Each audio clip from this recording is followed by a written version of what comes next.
BNP ফ্যাসিস্টের মতো আচরণ করছে বলে অভিযোগ তুলেছে জামায়াতে ইসলামী। জাতীয় প্রেস ক্লাবে এক আলোচনায় জামায়াত নেতৃত্বাধীন 11 দলীয় ঐক্যের নেতারা বলেন, নির্যাতনের স্মৃতি ভুলে গিয়ে বিএনপি সরকার বিরোধী মত দমন করছে। বিস্তারিত জানাচ্ছেন আদিত্য মামুন। জুলাই আন্দোলনের দ্বিতীয় বর্ষপূর্তি উপলক্ষে জাতীয় প্রেস ক্লাবে বাংলাদেশ লেবার পার্টির আয়োজনে এই আলোচনা সভা। যোগ দেন জামায়াত, এনসিপি সহ 11 দলের শীর্ষ নেতারা। বিএনপি সরকার ফ্যাসিবাদের কাঠামোতেই থাকতে চায় বলে এ সময় অভিযোগ করেন নেতারা।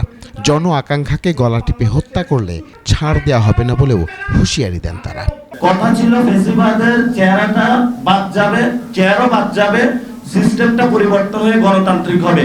তারেক রহমান ওই পথে গেলেন না, গেলেন সন্ত্রাসের পথে।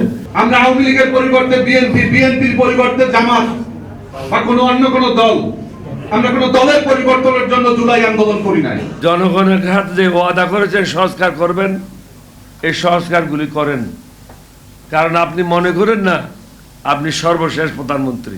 সভায় জামায়াত আমির ও বিরোধী দলীয় নেতা বলেন, নির্যাতনের স্মৃতি ভুলে গিয়ে ফ্যাসিস্টের মতোই আচরণ শুরু করেছে বিএনপি।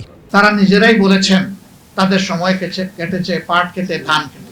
এই স্মৃতি তাড়াতাড়ি ভুলে গিয়ে যে হাসলটটা ফ্যাসিস্ট সরকারের ছিল সেটা আপনারা আবার ধারণ করতে যাচ্ছেন কেন?